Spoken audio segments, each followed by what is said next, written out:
Today, I'm going to teach you everything you need to know to get started with Git. If you're an absolute beginner, this video will help you feel more confident installing, configuring, and understanding Git and version control. You'll learn all the fundamental concepts you need to install, configure, and get started using Git on your machine. I'm Kadesha, and I'm so excited that you're here with me today. If you're new to the GitHub channel, be sure to hit the subscribe button below so you don't miss any of our future uploads. Let's get into it. Now, what is Git and why do you need to know it? Well, Git is the most widely used version control system in the world. Version control is a system that tracks changes to files over a period of time. So think about your resume for a moment. If you're like me, you may have a few different versions of your resume over the course of your career. So you may have Resume, Resume V2, Resume V3, and Resume Final saved on your laptop as 4 different files, and they may look something like this. With version control, you're able to keep just one main resume file because the version control system, aka Git, tracks all the changes for you as long as you save them. This means you're able to have a history where you can view all the changes made to your resume and have copies of previous versions of your resume without creating a new file every time. Okay, so now that we know what Git and version control are, let's get into some basic Git concepts that will be good to know. The working directory is where you make changes to your files. It is like your workspace, holding the current state of your project that Git hasn't yet been told to track. The staging area, or index, is where you prepare your changes before committing them. It's like a draft space, allowing you to review and adjust the changes before they become a part of the project's history.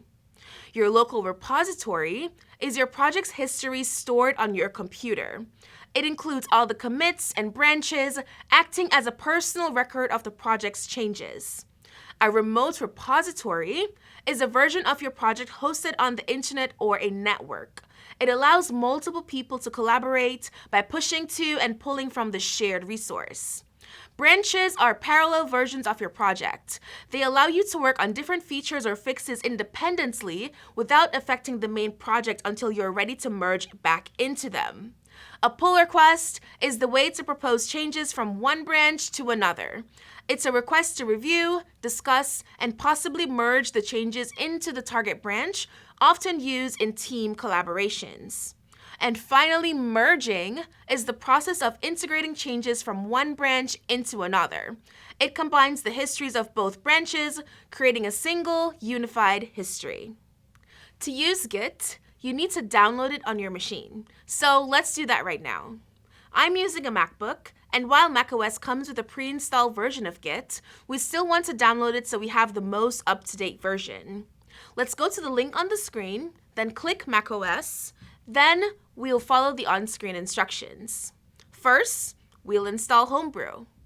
Homebrew allows us to easily install software on our machines, so let's copy this command right here, pop open our terminals, then paste the command and hit enter. This will take a while to run, so let's give it a few moments. Once Homebrew is installed, let's return to the download page and copy the command to install Git. Open up your terminal and paste the command brew install git. This will run the installer so we can have Git on our system. When it runs successfully, you now have Git on your machine. Open up your terminal and run the command git, and you should see a list of all the commands available.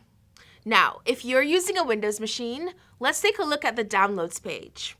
Click on the Windows icon and then select the link that says click here to download, and this will give us the most recent version of Git for Windows. Once you have that folder on your machine, double-click it and follow the on-screen wizard prompts. Click Next to accept the terms. Click Next for the location to save Git. Click Next to keep the default settings. Let's reset the default branch name to main though, as that's the new convention. Click Next to accept the recommended path. Click Next to accept the bundled open SSH program. Don't worry about that right now. And let's just click Next for all the other options and then click Install. Once Git is installed on the machine, click Finish and open up your terminal.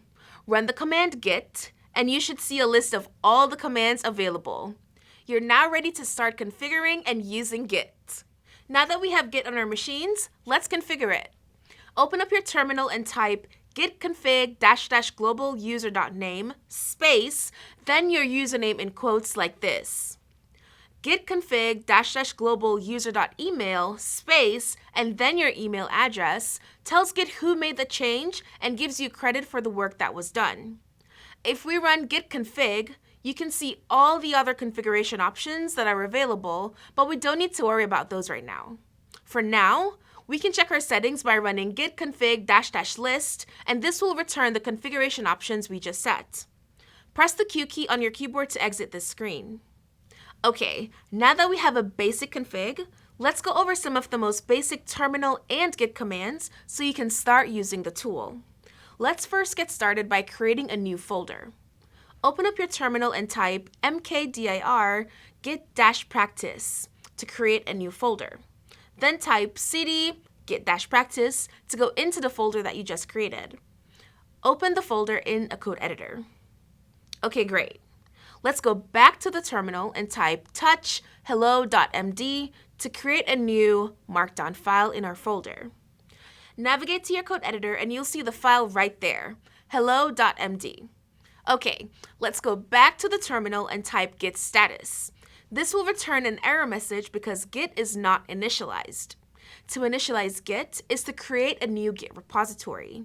This is the first command you run in a new project. So let's run git init in this folder, which allows Git to start tracking our changes. Then let's run git status again, and you'll see that it's currently tracking the empty hello.md file. Great. This will show us our changes and whether they have been staged, and it will also show us which files are being tracked by Git.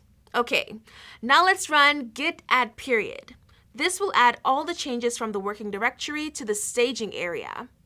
If we run git status, we'll see a different color of the tracked hello.md file. This indicates to us that it's currently in the staging area. Go back to your code editor and type the following: I'm learning to use Git ! Save the file and return to your terminal. If I type git status, this will show me that there's been a change to the hello.md file. Let's run git add again, then let's create another file, touch newfile.js, and now let's run git status.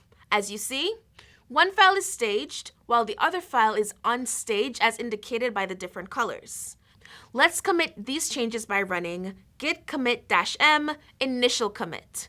This command allows us to save our changes with a message attached to it. One thing to note is that you'll be using git status, git add, and git commit very often while using Git. So it's important to practice these commands. You can see a list of all the available commands by running git in your terminal, or you can go to this website to see a list of the commands and know how to use them. Before we wrap up, quick question. Are Git and GitHub the same? The answer to that is no. Git is a version control system that tracks file changes, and GitHub is a platform that allows developers to collaborate and store their code in the cloud. Git and GitHub work together to make building, scaling, securing, and storing software much easier. Today, we're going to dig into some of the most used Git commands so you can be successful using Git. I'm Kadesha, and I'm so happy you're here with me today. Let's start at the very beginning. After you install Git on your machine, what's the first thing that you do? For me, the first thing I like to do is to configure Git so it understands who I am. The git config command allows you to set Git configuration values that can help you create a customized Git workflow. For example, to set my email and username, I can type git config --global user.name ladyker, git config --global user.email ladyker@email.com, and these two settings allow Git to associate my work with my username and email so I can get credit for the work that I do. I can run git config --list to see all the configuration settings I've created so far. To go a little further, I can also set aliases for certain Git commands. For example, If I wanted to create a shorthand or alias for git init, I can type git config --global alias.init, and this will create an alias for the command git init, which is used to create or initialize a new Git repository. So let's say, for example, I create a new folder with the terminal command mkdir project1. I can go into project1 by running cd project1. In its current state, project1 is not a Git repository. If I wanted this folder to be a Git repository so I can track all changes I make, I would type git I with the alias I created earlier for the git init command.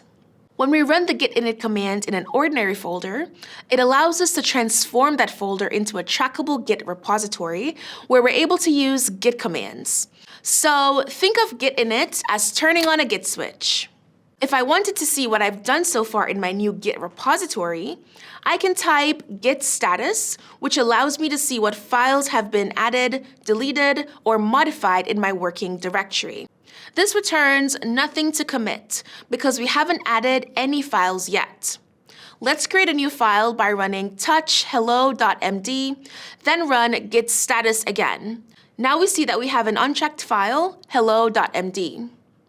An unchecked file is one that has not been added to the staging area. To add files to the staging area, we can use the git add command. So there are a few ways to use this command. We can use git add period to add all files to the staging area from the working directory at the same time. Or we can use git add file name to add a specific file to the staging area. Let's create a new file called learning.py and another file called waiting.py.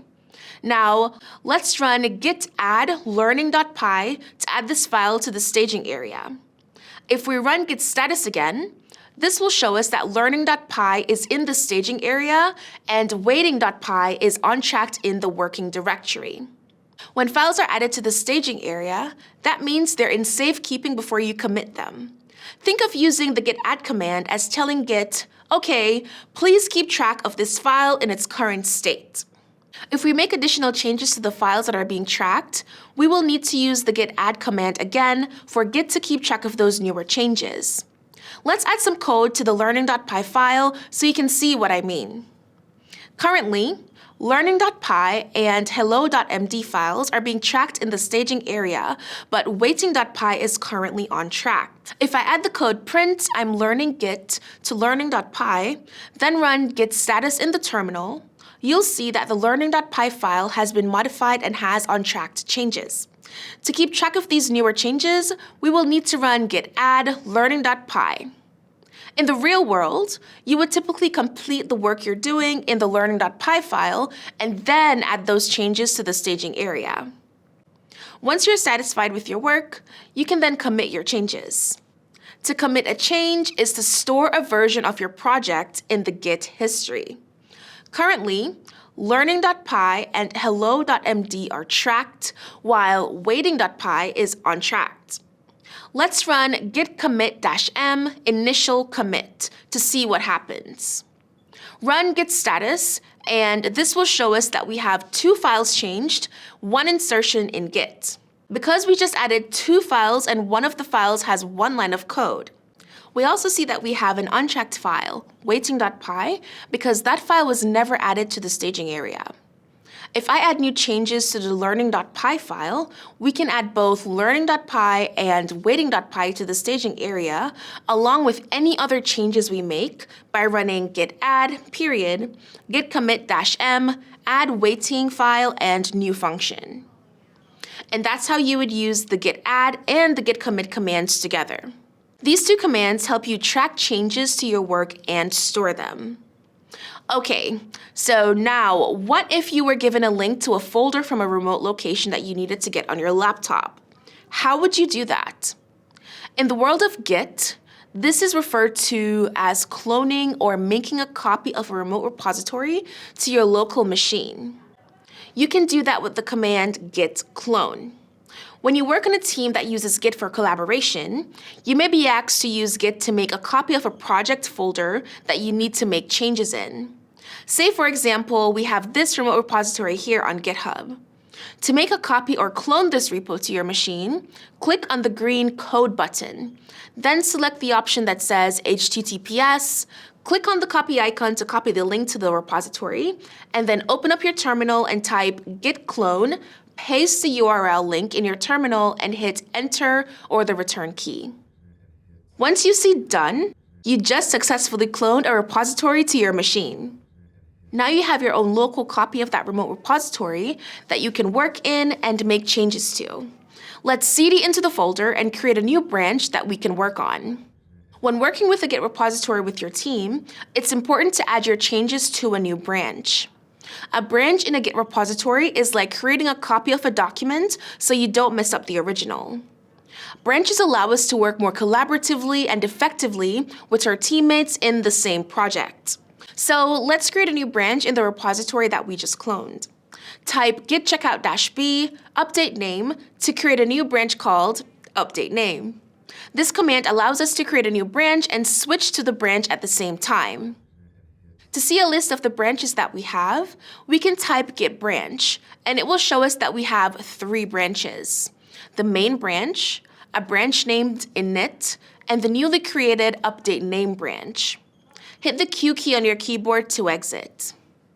Now, what if we wanted to go back to the main branch? We can use the git switch command to do just that. In your terminal, type git switch main to return to the main branch. Great, now we're back on the main branch. Let's return to the branch that we created and add a few changes to a file. Type git switch update name and then open the project in VS Code. Navigate to the index.html file, right-click on the file and select Open Preview, and this will open up a side browser where we can see the changes live in our code. Let's say you were assigned with changing the title of this app to Git Going. Let's update the name of the HTML file and run git status to see that the file has been modified. Putting it all together, let's add these changes to the staging area, then commit the changes to our local repository. Git add period, git commit -m, update app name, git status. Awesome, nothing to commit. Working tree, clean. Great. Now let's get our local changes into the remote repository that we cloned earlier to update the application. To get the changes we just made into the remote repository, we must push our changes to the remote repository. Let me explain. The command git push tells Git, thanks for tracking these file changes. Now I want to upload these changes into the main project file. When we push our changes, we're essentially updating the remote repository with commits that have been made in our local repository. To do this, we use the command git push, where remote refers to the remote repository and branch refers to the branch we're working on. In our case, we can type git push origin update name, where origin refers to the remote repository and update name refers to the branch that we want to upload. Did you get that? If we go back to the repository on GitHub, we will see that there's a new branch available. It's been pushed up to the repository, which is why we call it git push. We can now open up a pull request on GitHub to merge our changes into the main branch. A pull request is a proposal to merge a set of changes from one branch into another. In our case, we want to merge the update name branch into the main branch. Let's open a PR here, click on this green button, add a description, then click the merge button. Typically, you would have a coworker take a look at your work before you merge your pull requests. But for this demo, we'll go ahead and merge the changes into the main branch. And there you go. Okay, so now that we've updated the main branch in the remote repository with our changes, let's go back to our local repository. In the terminal, type git switch main, then open the file in VS Code. Navigate to the index.html file and check the name of the app. Oh no, the app is still named to do in the file. But how can this be? We just updated the main branch with the new name, so what happened? If you guessed that we updated the remote repository's main branch and not our local copy, then you're correct. Remember that a local repository is a copy or clone of your remote repository, and each branch has its own history. Since we made the change on the local branch update name and pushed to the remote repository, we need to do the same thing locally. Merge our changes into our local copy of the main branch. We can update our local branches with their remote counterparts with the command git pull.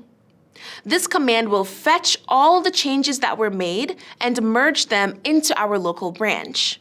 In the terminal, on the main branch, run git pull.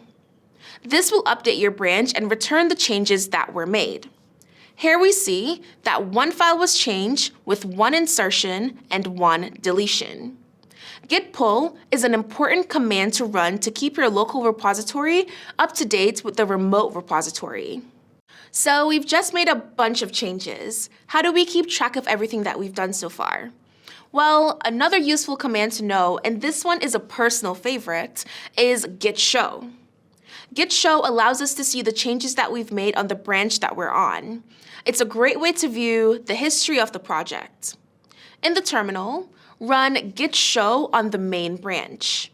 Here we have a lot of information.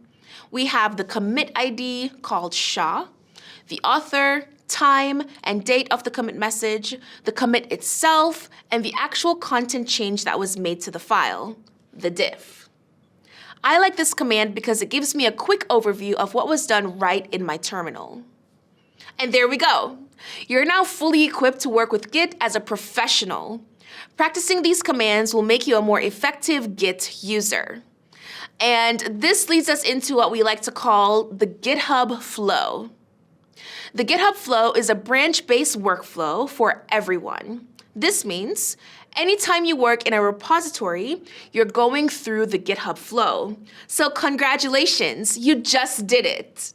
We cloned the repository, created a new branch, made changes on that branch, pushed the branch to GitHub, and open up a pull request. Typically at this stage, we would request feedback from our teammates about the work that we did and address the comments. Once all is resolved, we merge the PR into the main branch and then delete our branch. Let's do the final stage of the GitHub flow and delete our branch. The command to delete a branch is git branch-d update name, and this will delete the branch locally. To delete a branch remotely, we can run the command git push-delete origin update name, and this will delete the branch in the remote repository. And that's the GitHub flow. Welcome to GitHub for Beginners. Today we're chatting all about GitHub repositories, what they are, how you create one, their varying features, settings, and a lot more. I'm going to ask my good friend and colleague Christina to join me today on this one so we can chat all about repositories together. Hey Christina. Hey Kadesha, thank you so much for having me on. I'm super excited to talk about repositories with you. Yeah, I'm so happy you're here with me today. So let's get right into it and start from the very beginning. What is a repository? Great question. So a repository, or a repo, is a fundamental element of GitHub and actually of Git. And it's a space where project files live, and this allows for version control and collaboration. And so you can think of a repo as a project folder that's going to track changes, store history, and let multiple people work together at the same time. Oh, okay, gotcha. So a repo is essentially where I would store all the code for the projects that I work on. That's exactly it. Nice. So when I signed up for GitHub last month, I was taken to this very random page, but I'm not sure what to do next. I do see this big green button here, and I'm guessing I should click it to create a repository. So do I just click this button right here? Yeah, that's exactly it. So actually, let's go ahead and let's go through this together. So let's create your first repository right now. So when you click on that green button, it's going to take you to this new repository page. And then you're going to enter in a repo name, and I'm just going to call this first repo, and then I can give this a description. You can also select the owner. In this case, this is going to be me. I can put in a description. I'm the best. And then you can choose if you want it to be public or private. Do you want to be public or private? Public is the way. All right, let's do that. And from here, you're going to want to initialize your project with a README file. And so a README is essentially a document that's going to tell people what your project is about and why it's useful. And so for now, we're just going to check this box. Okay, so we don't need a gitignore file for this project, but I will talk to you about that later. And I'm gonna go ahead and select the MIT license from this list. And then once those are done, I'm gonna click on the green Create Repository button, and voila, you have just created your first repository on GitHub. Wow, that was actually kind of fun. Right? Creating a repository in GitHub seems pretty straightforward, as long as you understand what each button does. Yes. Okay, so now can you tell me more about licensing? How do I know which license to choose when creating my repo? And why did you choose the MIT license? I see the MIT license here on this tab on the repository page. What does it mean? Lots of questions. And these are great questions. We actually could have a whole episode just on licenses. If people want that, let us know. But a license is basically going to tell others what they can and can't do with your source code. And so this is typically used to share code with others, and we call that open source. And that means that based on the license that you're choosing, anyone on the internet can take your code and use it. But how they can use it is going to be dependent on what license you use. So for example, the MIT license, which we chose, we created that. This is what's known as a permissive license. And this provides code as is, and it's going to give anybody the ability to use your code and do almost anything they want with it as long as they keep that license file in check, and as long as they don't change that license. So choosing the right license is essential for setting the terms under which others can use, modify, and share your project. So it's really important to take the time to choose the right one. You can actually learn more about licenses and how to choose the right one by going to choosealicense.com. Nice. So right now, anything that I add to my public repo is up for grabs, and anyone can use it. But how are they going to use it? Are they going to clone it to their machine? And when they add changes, will that change my original content? These are great questions. And so that's going to first bring me into the idea of forking a repo. So many times when you contribute to an open source project, what you're actually going to do first is you're going to fork the repository into your own system, make the changes, and then go from there. And so forking is another way to create a repo, but this time you're not starting from scratch. You're going to be using pre-existing code. Gotcha. So when I fork a repo, I'm pretty much saying, thanks for doing all the hard work. Now I'm going to build on top of it to create something that's to my liking.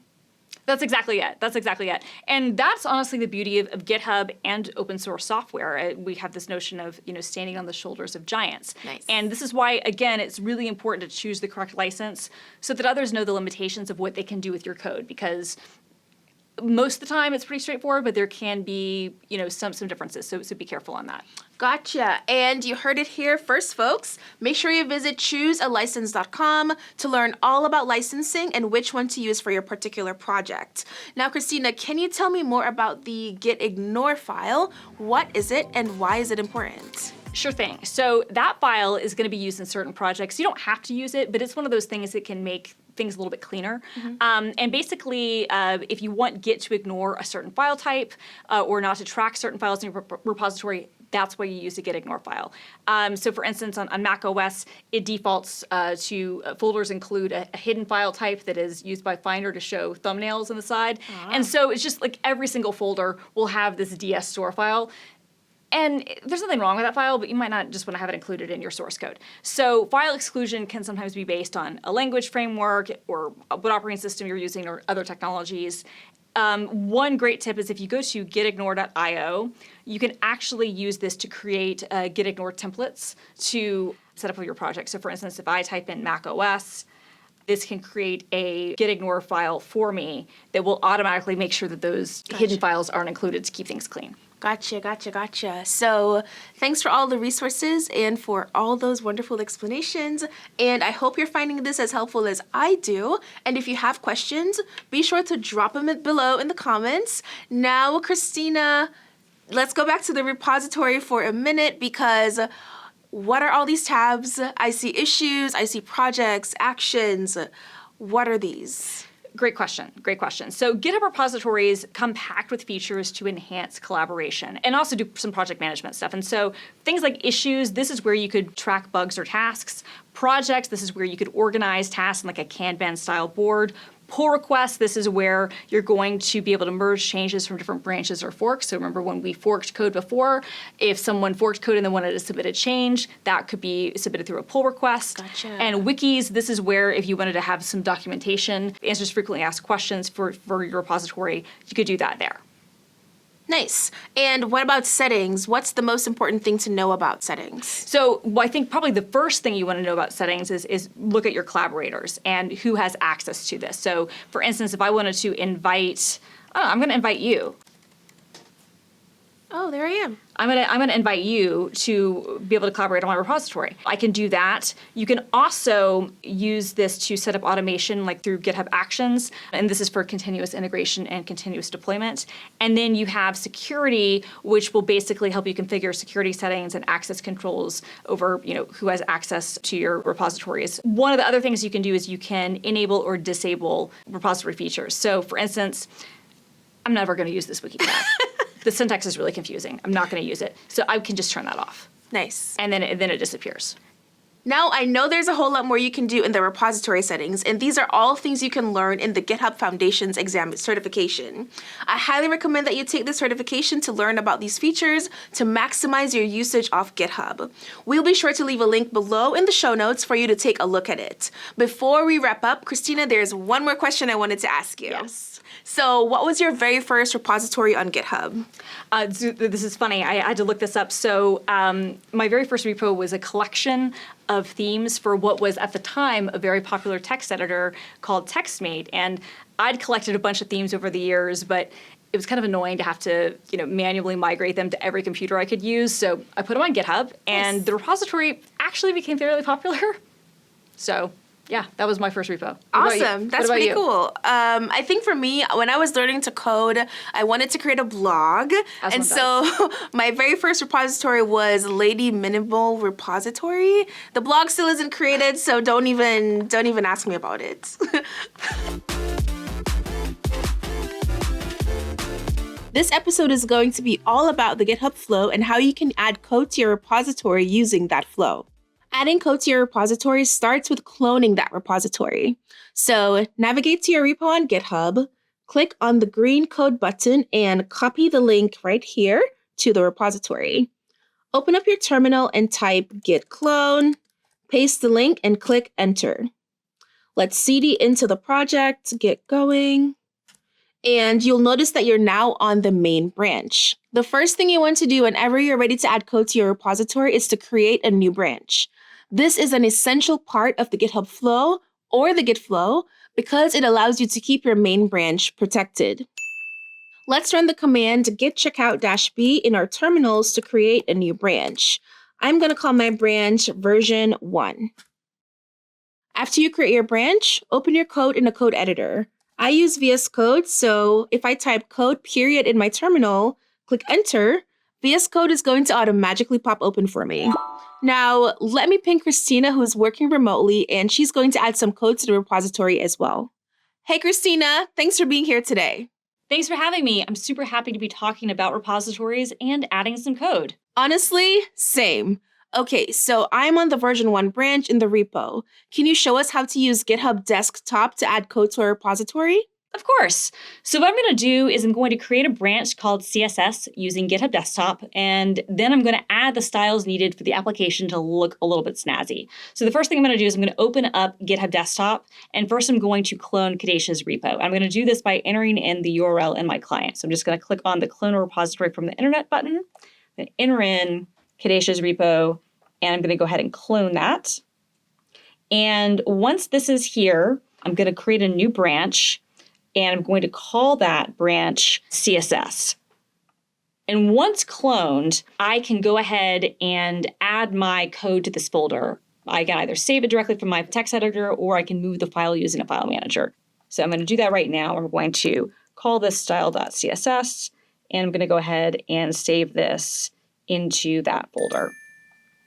Now, as soon as I've made that change, GitHub Desktop is going to immediately see the changes, and it's going to give me the option now to go ahead and commit them to this branch by adding a description and clicking commit to CSS button. So I'm just going to say create styling.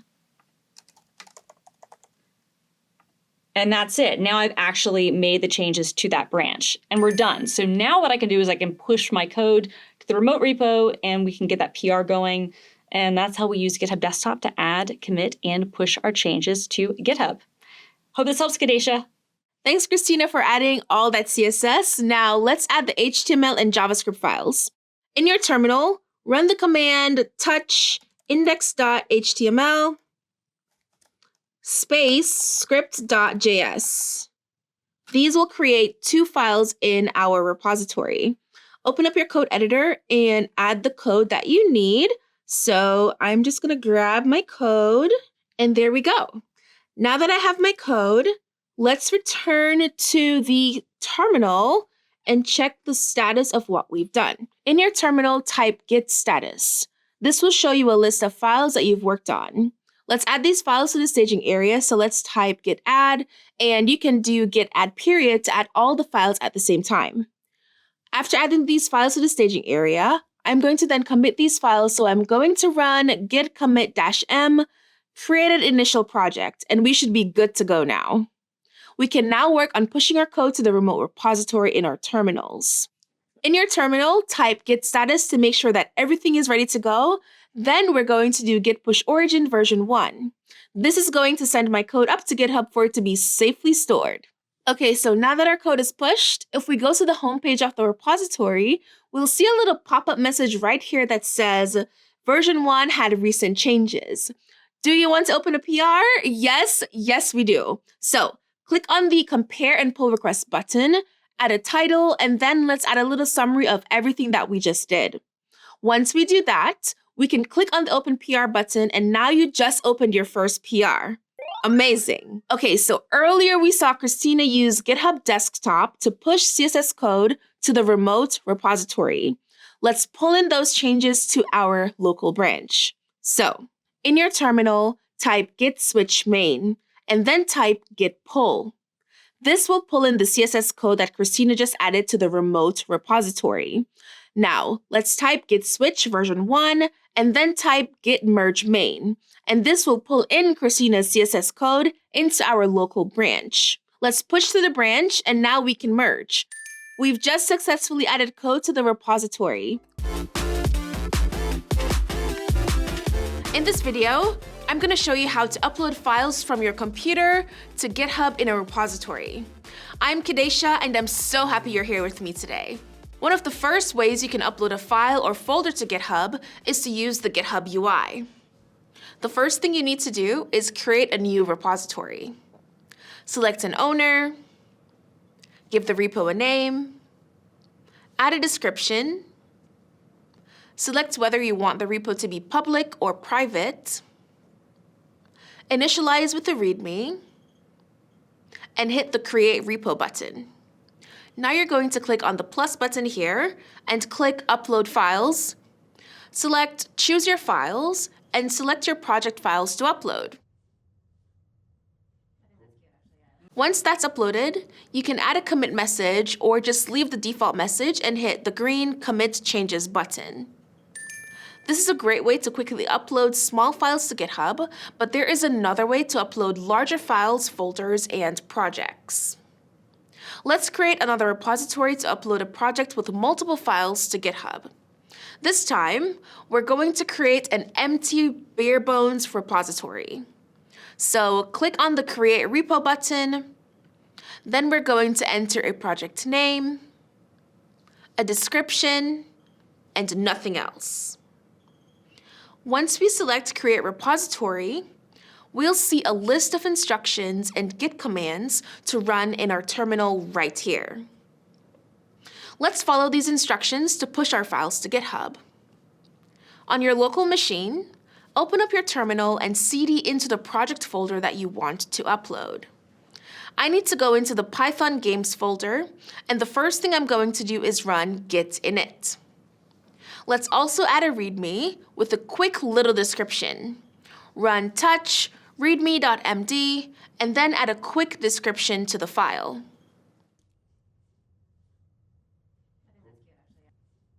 Now let's keep following the steps that GitHub provided.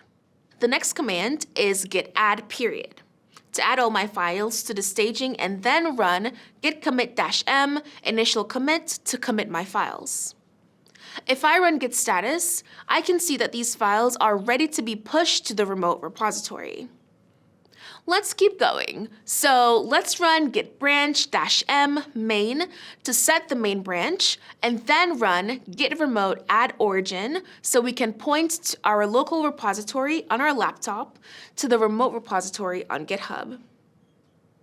This is essentially telling Git, hey, this is where I want you to put these files.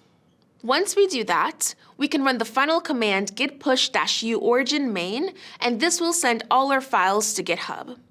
Let's go back to the repo and refresh the page, and there we go. We just uploaded our files to GitHub. Now, if you already initialized Git in your project on your machine, and you just want to upload it to a remote repository, the steps would be the same, except you wouldn't need to run Git init. There you have it. You now know how to upload your local files to a remote repository on GitHub. I'm Kadesha, and I'm so happy you're here with me today. In this video, I'm going to show you how to create your first pull request on GitHub. A pull request, or a PR, is a proposal to merge a set of changes from one branch into another. You can collaborate with others to review and discuss the proposed set of changes before they're integrated into the main codebase.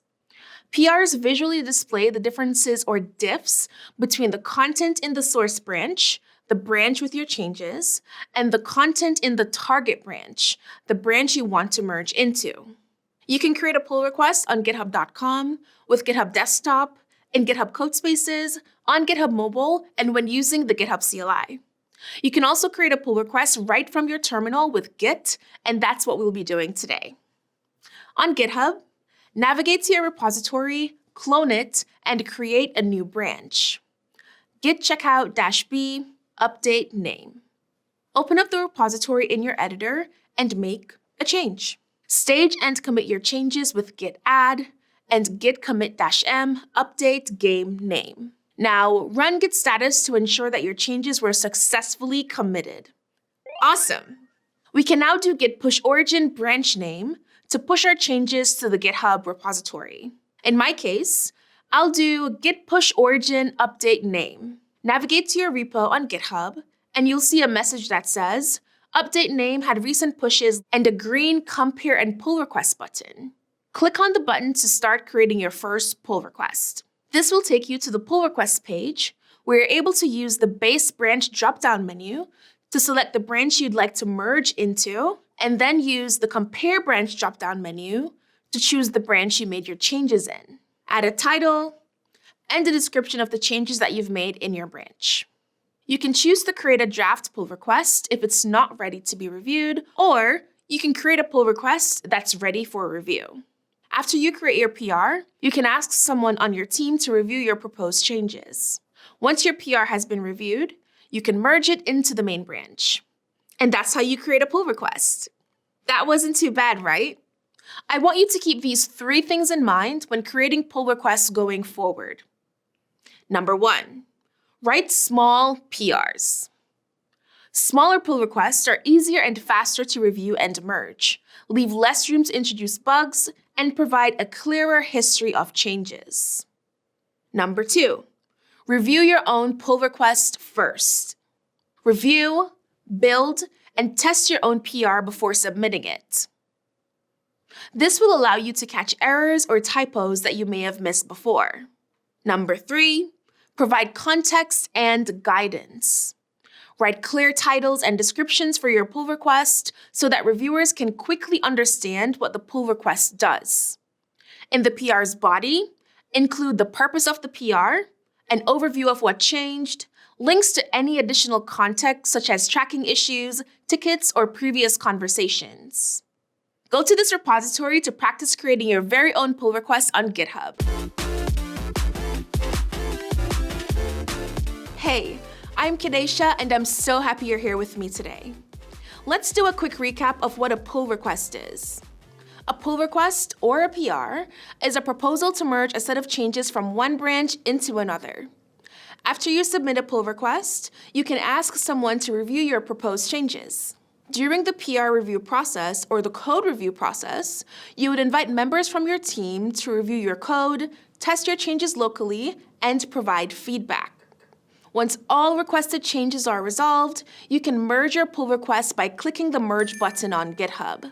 Sometimes, though, you will encounter merge conflicts. Okay, most times. But a merge conflict occurs when changes are made to the same part of the same file on two different branches. All merge conflicts must be resolved before you can merge a pull request on GitHub. Let me show you what I mean. So we have this PR here on the update name branch. What happens if we create a new branch locally and make the same change? Let's call the new branch add new name and change the same file on the same line that was changed in the update name branch. Okay, let's push this to the repo, open up a pull request, and merge this PR into the main branch. If we go back to the previous PR, we'll see a message here that says there's a merge conflict that needs to be resolved. Don't be afraid of this message. You can resolve this merge conflict by clicking this button right here, or by pulling the changes from the main branch to the update name branch in your terminal. Let's do the terminal route. In your terminal, type git switch main, then type git pull origin main to pull in the changes that were merged in remotely. Now, type git switch update name to return to the branch we were working on. Type git merge main to grab all those changes. You'll get a message like this that shows you some conflict markers. You'll want to choose Accept the current change to select the changes you made on this branch. Once you do that, stage and commit your changes. Git add period, git commit -m, resolve merge conflict. Then for sanity's sake, run git status. Nice. Now we can do git push origin update name to push and resolve the merge conflict in the PR. If we go to the pull request again, we'll see that the conflicts no longer exist. We can happily merge the PR by clicking this green button here. You can practice resolving merge conflicts by visiting this repository and following the instructions in the README. Knowing how to review and merge PRs on GitHub is an essential part of using the platform. Hey, I'm Kadesha, and I'm so happy you're here with me today. Let's dig into how to secure your GitHub account and give it some personality by creating your profile README. The best way to improve the security of your personal account is to configure two-factor authentication or 2FA. Passwords by themselves can be compromised by being guessable, reused on another compromised site, or by social engineering. You can choose one of the following methods to enable 2FA on your GitHub account: an authenticator app, text or SMS authentication, using GitHub Mobile, or a hardware authentication device. Let's walk through configuring 2FA on the web using an authenticator. The first thing you need to do is download an authenticator app. I'll be using Microsoft Authenticator today. In your GitHub account, go to Settings and under Access, select Password and Authentication. Here you'll see an option to enable two-factor authentication. Click this green button here and you'll be routed to the Setup page. Use the authenticator you downloaded to scan the QR code on the screen. Once you scan the QR code, enter the generated code in the highlighted text box and click Continue. The next screen will ask you to download your recovery codes. Click the green download button and save these codes in a secure location, such as a password manager. After you've downloaded and saved your codes, click the I have saved my recovery codes button to confirm your download and complete enabling 2FA on your account. And you did it! You've successfully enabled two-factor authentication on your GitHub account. Now that your GitHub account is more secure, let's give our GitHub profile a bit more personality with the GitHub Profile README. The GitHub Profile README is a special file that acts as an About Me page. It's a great way to introduce yourself in a more personal way so others can get to know you a bit better. To create your profile README, you must first create a repository that matches your username. Since my username is it'sladyker2, I'm going to create a repo called it'sladyker2. We'll see a message pop up telling us to make the repo public and initialize it with a README to get going. Let's do just that. Once we click the Create Repository button, we should get a green box telling us that this repo is a special repository. Click on Edit README to start adding some fun stuff using Markdown. You can add images, GIFs, social icons, GitHub stats, and much more to your profile READMEs. I went ahead and created a template that you can copy and modify according to your liking. Navigate to this repository, copy the Markdown code, and paste it into your repo's README. Edit the content to your liking, and once you're done, save the file, go to your profile, and you should see a nicely laid out README that's customized for all to see. For more inspiration on customizing your GitHub profile, check out these examples on GitHub. Your GitHub profile can serve as a living portfolio of your skills, projects, and interests. Now that you have a more secure account and a personalized README, you're ready to make a strong impression on anyone who stumbles upon your profile. I hope you found this video helpful, and if you have any more questions, be sure to drop them in the comments below. Until next time, happy coding!